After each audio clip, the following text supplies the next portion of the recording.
guys, it's your boy BlastphamousHD, and the stupid people are back. We're here to check out some of them. The advancement of civilization has given a fighting chance to those whose lack of awareness might have got them killed in the past. But there are some people that make such terrible decisions, even the achievements of the modern world can't keep them alive. Let's dive into some unbelievably dumb ways people died, earning themselves a Darwin Award for natural selection. Garbage day. No one likes having to take out the trash for collection.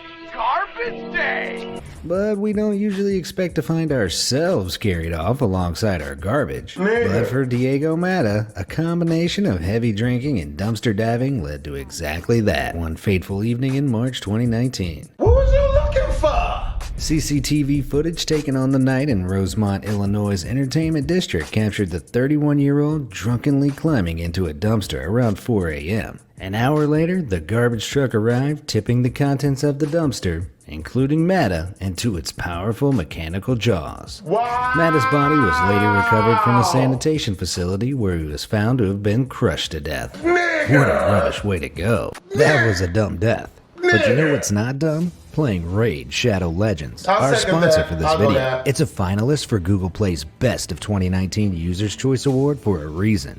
If you don't know how to swim, you should probably learn before doing ocean water sports. Yeah. Unfortunately, this didn't occur to Jerry Device in July 2019. When he took to the sea in the jet ski he'd purchased mere hours earlier. Despite his desire to have a wild time in the water, Device never learned to swim. So Why when you he in the lost water? control and flipped his new toy, he was thrown into serious peril. Within moments, the sea had overwhelmed him and he drowned. What? When you're in Poseidon's house, it pays to be respectful, because he can be one remorseless son of a titan. Yeah, that's Deadly real. hydration. How you die Tina from hydration? Christofferson was an extremely intelligent woman with a reported IQ of 189. Unfortunately, irrational fear affects even the smartest minds, and a specific fear of stomach cancer was responsible for Tina's demise. She'd seen her mother suffer an agonizing death from the disease, which drove her to obsess over avoiding that fate for herself. She became convinced that she could avoid stomach cancer by intermittently fasting for extended periods, in which she would only consume water. During these fasts, she would drink as much as 4 gallons of water a day. The extended strain of this practice pushed her kidneys into failure, causing water to migrate to her lungs. Despite being on solid ground, the water in Tina's lungs caused her to drown. In the end, her neurotic desperation to avoid death had, in fact, killed her. So remember, kids, stay hydrated. But not too hydrated, okay? How do you healthy yourself to death? Black Death dining. Hey, that's Luckily, racist. most of us will never have to Death suffer the disease that racist. wiped out around half the European population in the 14th century. I'm talking, of course, about the Black Death, or bubonic plague, which is caused by a bacterium called Yersinia pestis. That shit The look like a disease orgy. is spread by fleas carried by rodents, and while we can treat it with antibiotics now, its symptoms spread fast and are extremely painful, deadly, and highly infectious. Over the years, we figured out that, among other methods, to avoid ending up covered in oozing buboes and gangrene, it helps to avoid touching wild rodents. But not only did a Mongolian couple miss the memo in May 2019, they took their ignorance to the next level by consuming the raw kidney of a rodent known as a marmot. Believing the meat to be good for their health, consuming it actually gave both of them bubonic plague. Not only did they both die, they caused a 6-day quarantine of locals and tourists who had come into contact with the couple. Clearly, there are worse ways to make people suffer from your eating habits than microwaving stanky fish in the office break room. I'd take stinky seafood or punch They ain't shit for showing that nutty professor clip. than microwaving stanky fish in the office break room. I'd take stinky seafood or pungent cheese over deadly bacterial rodent disease any day.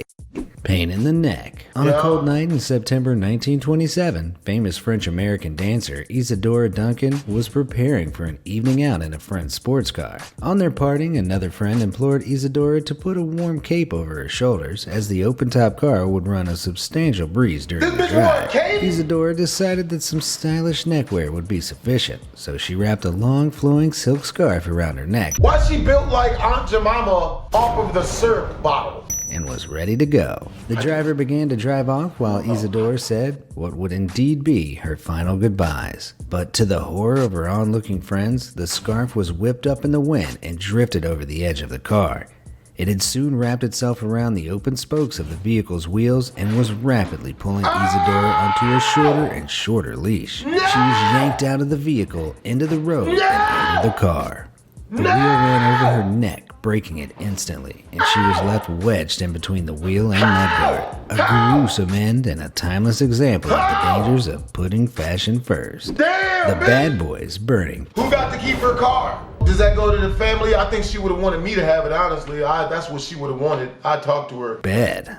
Charles the Bad certainly lived up to his name during his reign as King of Navarre between 1349 and 1387.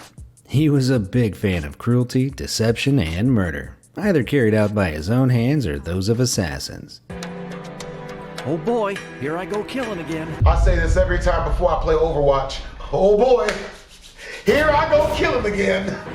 But his life of narcissism, backstabbing, violence, and hatred took its toll, and by the time he was 54, his health had deteriorated to a point where he could barely move his limbs. With death looming closer by the day, his doting physicians, armed with the highest caliber of medical knowledge at the time, which basically amounted to nothing at all, tried one final experimental method to restore his health. Like some sickly royal Christmas pudding, they wrapped him up tightly in linen cloth that had been soaked in brandy, hoping the strong alcohol would restore some vigor. Unfortunately, the servant tasked with stitching the linen together found she'd used more thread than needed for the process. But instead of cutting and knotting the extra at the end, she decided to burn it with a candle. The alcohol caught a... Bro, she honey roasted this nigga. Wow!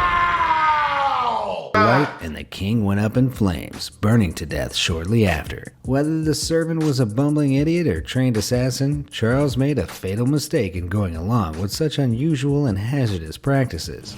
Practices that would leave him more than a little hot under the collar. The dangers of fast food. Everybody knows too much fast food is bad for us, but in his last moments on Earth, Charles Wood Jr. of Velda City, Missouri learned the real dangers of the drive-thru experience. Wood placed his order at a local Jack in the Box and pulled up to the collection window. Reaching out of his car window, he realized he was too far away to take his food from the restaurant worker and opened his car door, stretching out to grab his meal. Unfortunately, in doing so, he rested his foot on the accelerator of his car. The car was in reverse and was sent barreling backwards into a tree. Wood was sandwiched between the two objects and later succumbed to his injuries. The lesson here? Never order fast food, especially if you're the type to use the accelerator as a footrest. Dog's dinner. You'd think that an esteemed, respected philosopher who made great progress in our understanding of what it means to exist would be met with an esteemed, respectful end. But for ancient Greek philosopher Heraclitus, this was far from the case. Though he had spent his whole life thinking and reflecting, he really should have thought harder about his self-prescribed cure when he developed dropsy. Dropsy involves the accumulation of fluid under the skin and inside the cavities of the body. It is often a symptom of serious lung, heart, or liver diseases. According to sources from the time, Heraclitus came to the conclusion that burying himself in a shed full of cow manure would help draw out some of the fluid by warmth.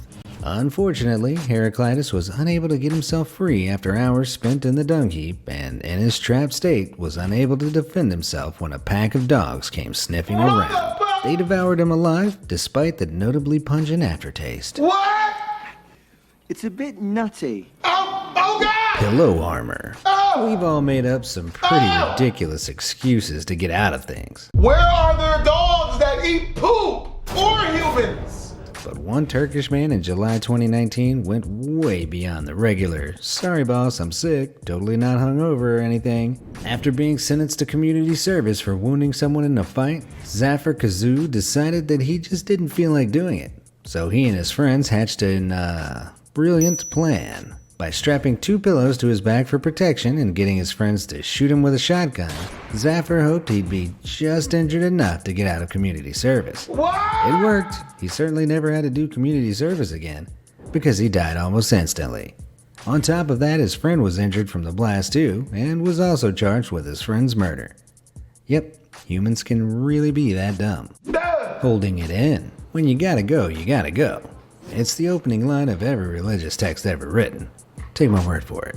But in 1601, a Danish astronomer and alchemist called Tycho Brahe chose to disobey this great nugget of wisdom. He's mostly remembered for his comprehensive collection of empirical observations about the stars and space, but perhaps the most astronomical thing he ever encountered was the size of his bladder following his final meal. You see, Tycho was a stickler for the rules of being a nobleman, to the extreme. While enjoying a feast, the astronomer found himself needing to use the little boy's room, which was, at the time, little more than a hole in the floor. However, through Tycho's interpretation of nobleman etiquette, he convinced himself it would be incredibly rude to leave the feast for such a vulgar act of urination. So he remained in place for several hours, only to be able to relieve himself on his return home. But he found that he was only able to pee in very short, agonizing spurts. Within a few days, he was dead. Holding it in too long had led Tycho's bladder to burst, resulting in a very painful death. Rather than worrying about both his P's and Q's, perhaps he should have just stuck to the P's. Kill it with fire! In May 2019, Ooh, is there a spider? a 63-year-old man discovered that his basement was infested with bugs. Yeah. Fancying himself a bit of a DIY exterminator, he located the source of the infestation and entered the crawl space with a propane torch in hand. No. Shooting flames willy-nilly like a dragon No. with allergies, he soon found that more than the bugs were catching alight. As the flammable materials lining the crawl space caught alight, he found himself unable to stop, drop, and roll, as the space was far too tight for such gymnastics, and he was burnt to a crisp. In the process, he also caused $60,000 of damage to his house. But hey, at least the bugs are gone, right? Smack talking the gators.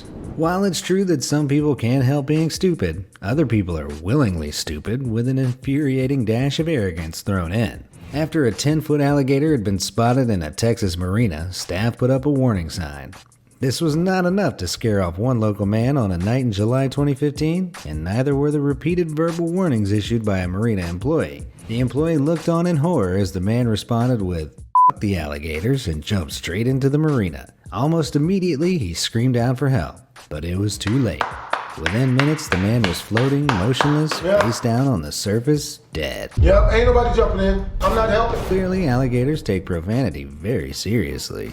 What's your profanity? How to hypnotize an elephant. If you're an animal hypnotist in training, test your skills on your cat, or a neighbor's dog, or even a zoo animal safely behind protective glass. Don't try to hypnotize a wild elephant. It seems unbelievable, but in January 2019, a Sri Lankan man did exactly that. The man was traveling with his family when he spotted the huge animal grazing in a field. He approached the animal, getting its attention, and got closer and closer until the elephant charged. Hoping to hypnotize the elephant back into placidity, the man performed a sudden hand gesture and stood his ground. Unfortunately, this worked about as much as you'd expect. The elephant trampled the man to death while his family looked on in horror. The mistake was clear. He forgot his hypnotist pendant. I'm sure he would have been just fine if he'd started swinging one of those. It's not like giant, wild, tusked beasts are dangerous after all. Living is a privilege, and you're gonna lose that privilege if you do any of the crap that you saw these people do in this video. Stay safe, drink water, but not too much of it. Twist.